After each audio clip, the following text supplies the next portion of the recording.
this can be a delicate topic. I think we're stepping into a conversation that many people feel, but they rarely articulate. And that is why so much of modern work still feels out of sync with what actually makes us productive. Now, this isn't an anti-corporate rant.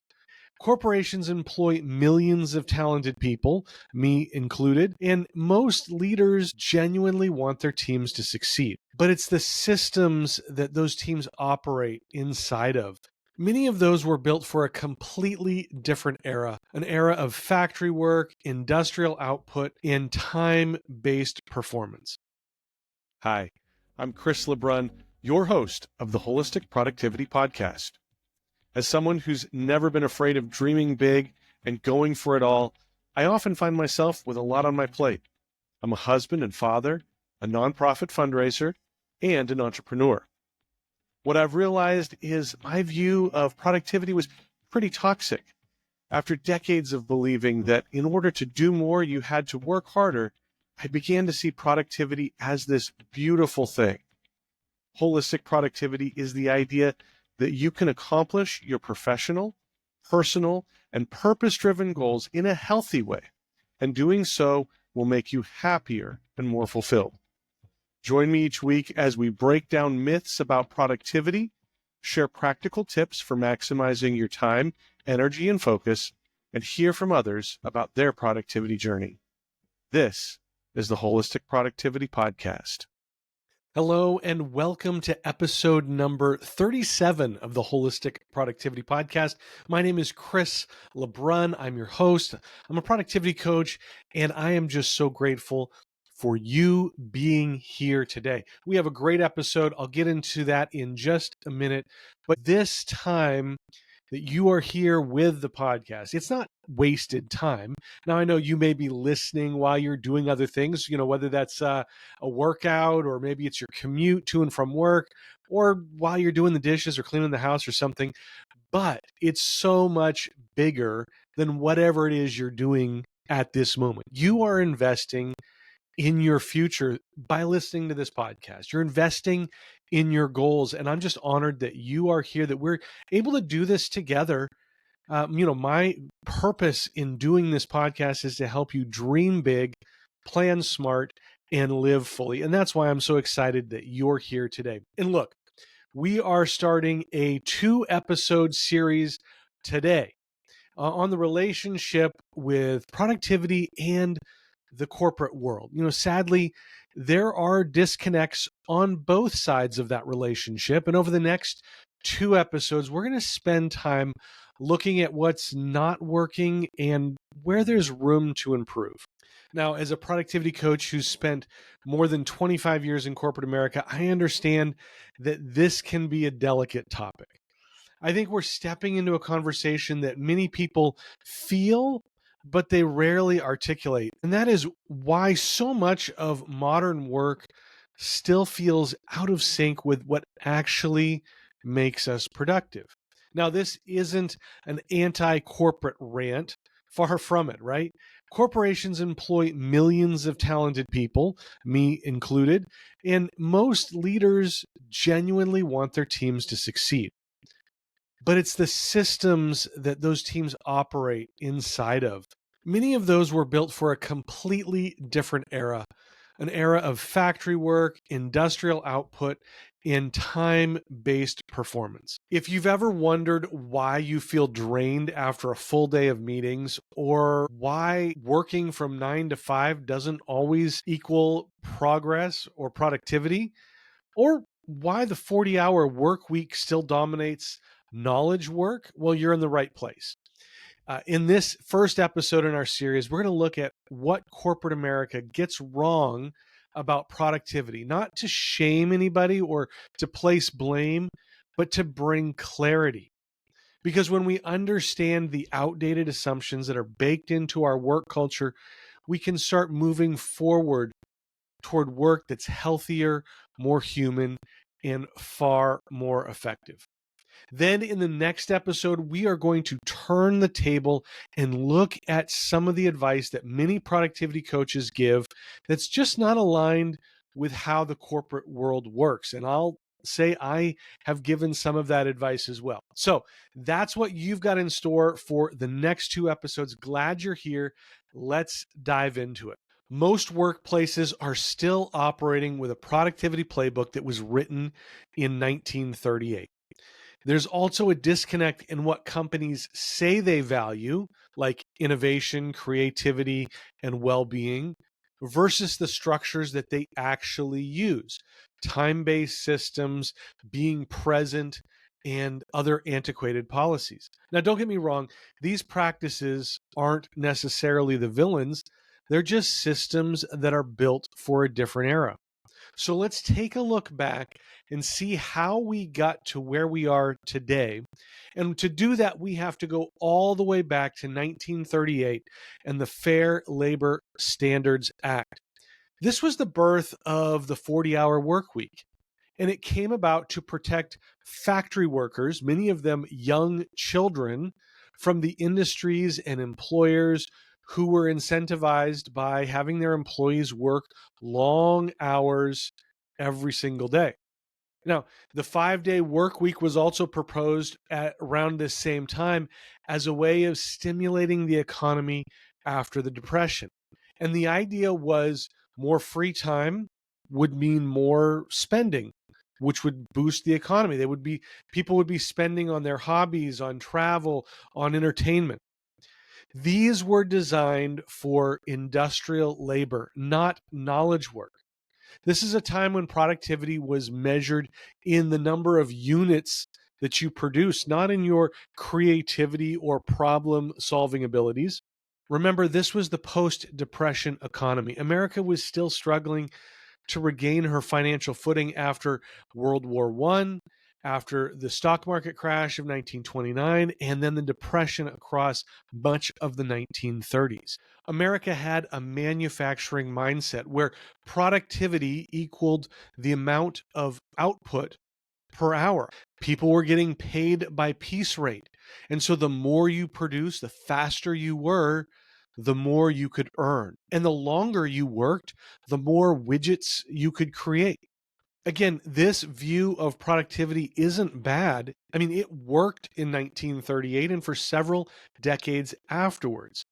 But we're still using this mentality of hours as a proxy for value today. And technology has advanced. It's changed so much of how we work and how we track productivity. Today, we have cell phones, email, text message, and a whole myriad of instant messenger apps that create the expectation that employees should be always on, that they should always be available, whether it's to the customers or clients or to their supervisors. We reward responsiveness over results, thinking that the faster you can respond to an email or an instant message, the more productive you are. And in fact, we even have new ways of looking at a punch clock. It's not, whether you've clocked in or not. It's, are you available on Slack or Zoom or Teams? You can see right there when somebody's available and when they're not. We have to reframe this idea of productivity so that we're focused on progress, on meaningful objectives, not just the number of hours that we work. And that also goes for where we do the work. In recent years, we've seen a lot of discussion and even some flip-flopping about corporate preferences around where employees work. During the COVID pandemic, we all kind of got into this massive experiment into the effectiveness of remote work. This is something that would have never happened if we weren't in the middle of a global pandemic. And guess what we found out in the course of that experiment? The world continued functioning. I mean, at least business did. Was it different? Yes, of course it was. Was it a failure? Absolutely not. But even still, we're seeing a push for return to office in a lot of industries, and that's often rooted in fear or nostalgia, but not data on whether or not this is a productive environment. Creativity and teamwork can happen anywhere, and we don't have to have this idea of forced proximity to equal collaboration. There's a lot of potential in hybrid when it's done with intention. Because let's be honest, if you've ever sat in a cubicle, you know that it's not conducive for productivity. There's noise, there's interruption. For a lot of people, that compact space does not promote creativity or output. That also leads us to the next problem with working in an office space is this idea of meeting culture. It's, it's bad. It's a symptom of deeper issues. Let's face it, we have too many meetings, meetings that are too long, and meetings that are too unfocused. This is often caused by unclear ownership or lack of trust and a fear of making decisions without group consensus. Now, I've talked about meetings a lot in previous episodes, and I'll put links in the show notes to those episodes if you want to review those.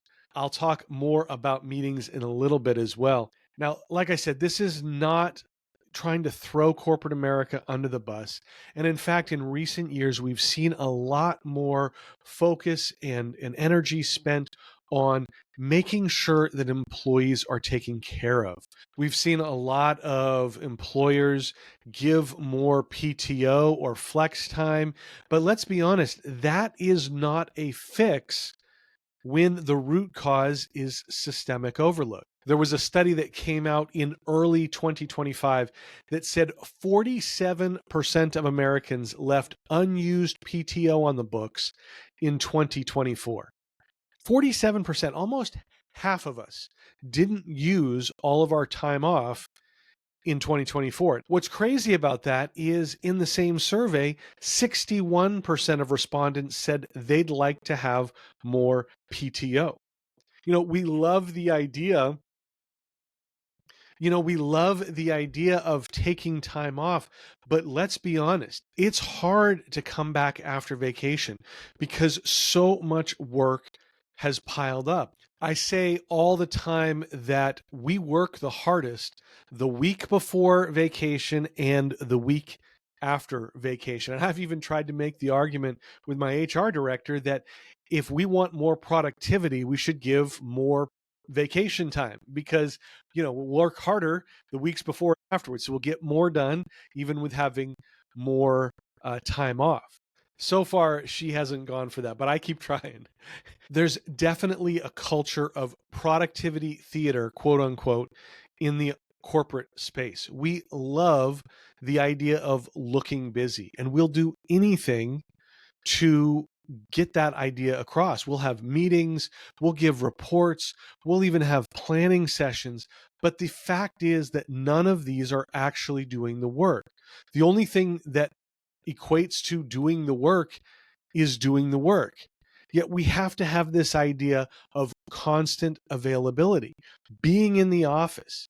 But look, if you've worked in an office, you know that there are a lot of things that go on in the office that are not work. We have water cooler conversations, we have refrigerator conversations, we have restroom conversations, believe it or not. We have the pop-in office conversations. I've seen people who go around every single Monday morning from office to office, from cubicle to cubicle, having like this 2 to 3 minute conversation with every single person. That is great for team morale and bonding and stuff like that, but it is not productivity. I would dare say that the corporate world focuses more on urgency than we do on impact, and more on conformity rather than creativity. And that's part of the problem, is that we treat knowledge workers like factory workers. Cognitive and creative work is not the same thing as putting things together and building something. It takes a whole different mindset. It takes a whole different mental space to be able to do that. Everybody has a different body clock when they are best suited for work. But yet we tell them that you have to be in the office, coming back to this 9 to 5 idea of factory time. Knowledge workers need time for deep work and creative thinking, but we interrupt the workday with mandatory meetings and team updates and all sorts of things that are not helping us get to these creative ideas that we need to focus on. I've started spending time just thinking about my work, the challenges that I'm facing, the opportunities that I have, the methods or the systems that I'm using, but I see positive outcomes coming from this. I'm a whole lot more strategic. There's a lot less backtracking and regrouping that happens, and it has become a huge thing that I value in my work. But like I said, when there's constant meetings and interruptions, it's hard to make that happen. Productivity rises with purpose, with autonomy, with deep work time, with rest, with trust, with psychological safety. And that's why I talk about holistic productivity. It's not enough to just be productive at work.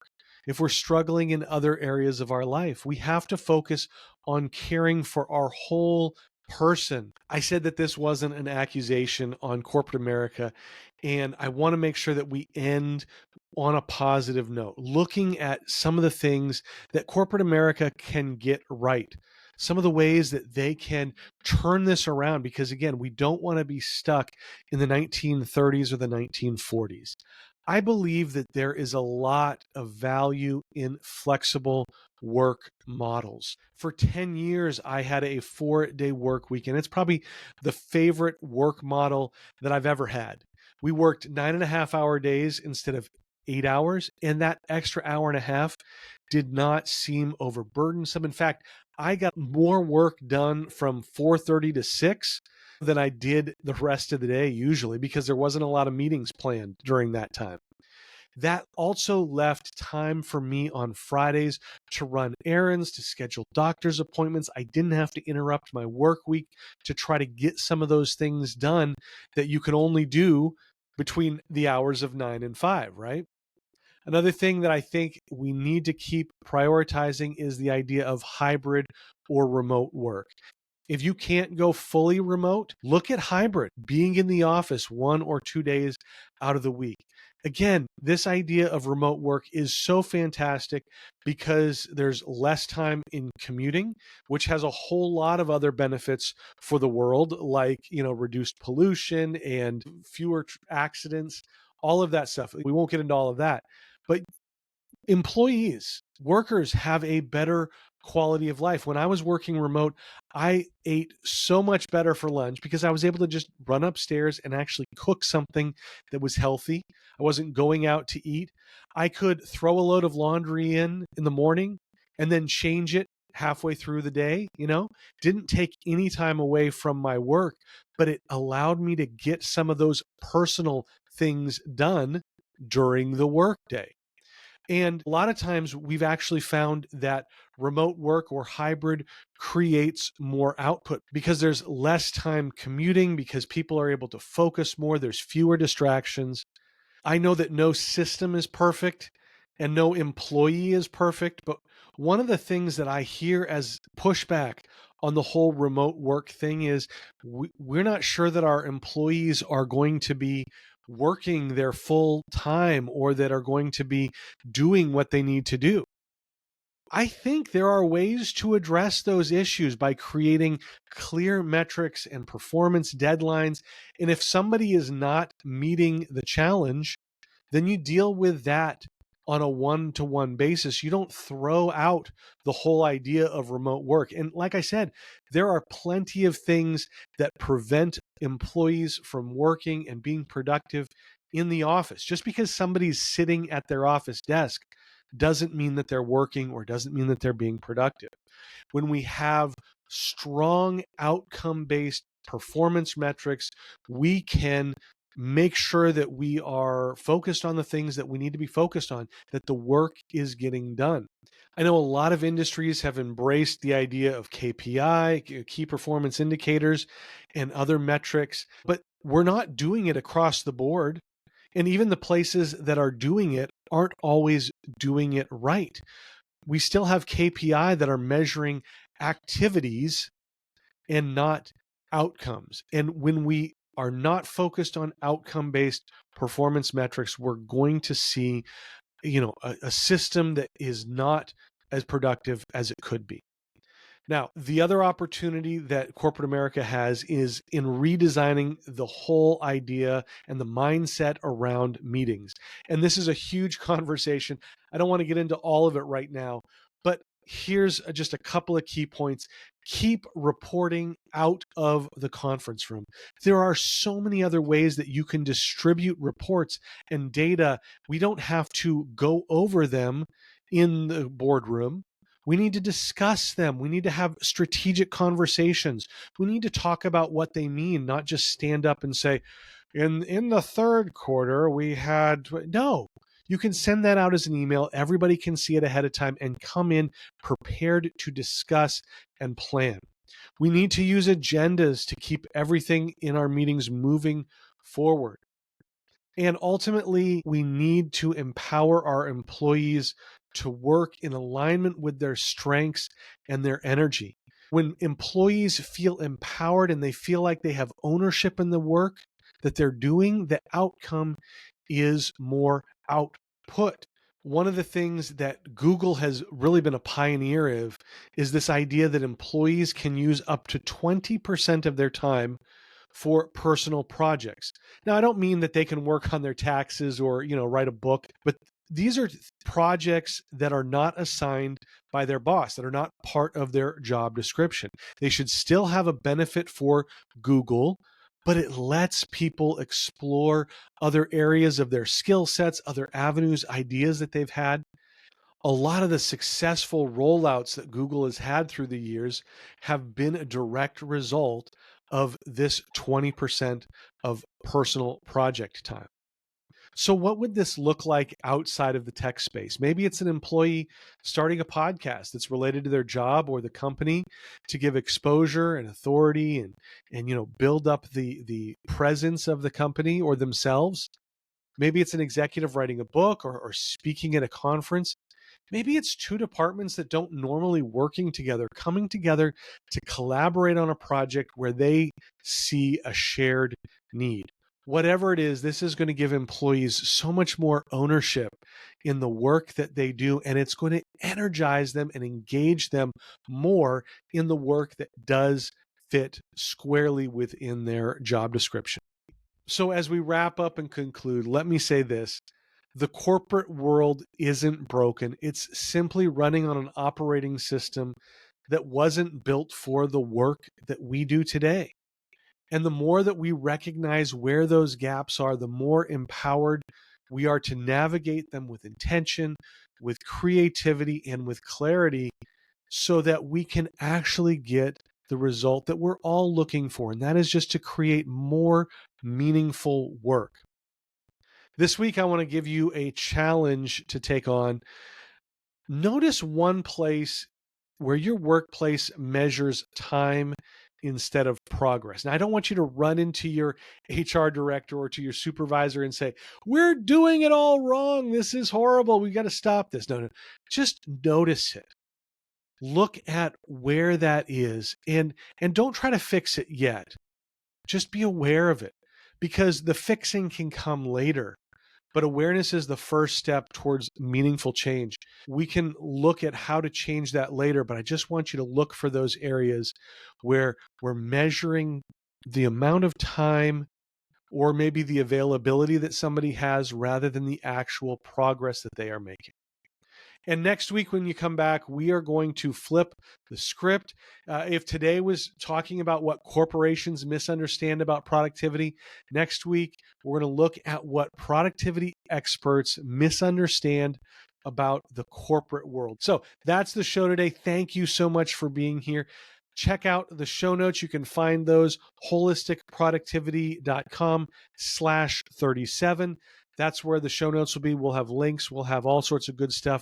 Make sure you go there and check that out. Make sure that you are subscribed on your favorite podcast platform or on YouTube if you want to watch the show. Next week, we'll have a brand new episode that drops on Tuesday. Best way to get that is to like, subscribe, click the bell, all of those things. You'll get that there.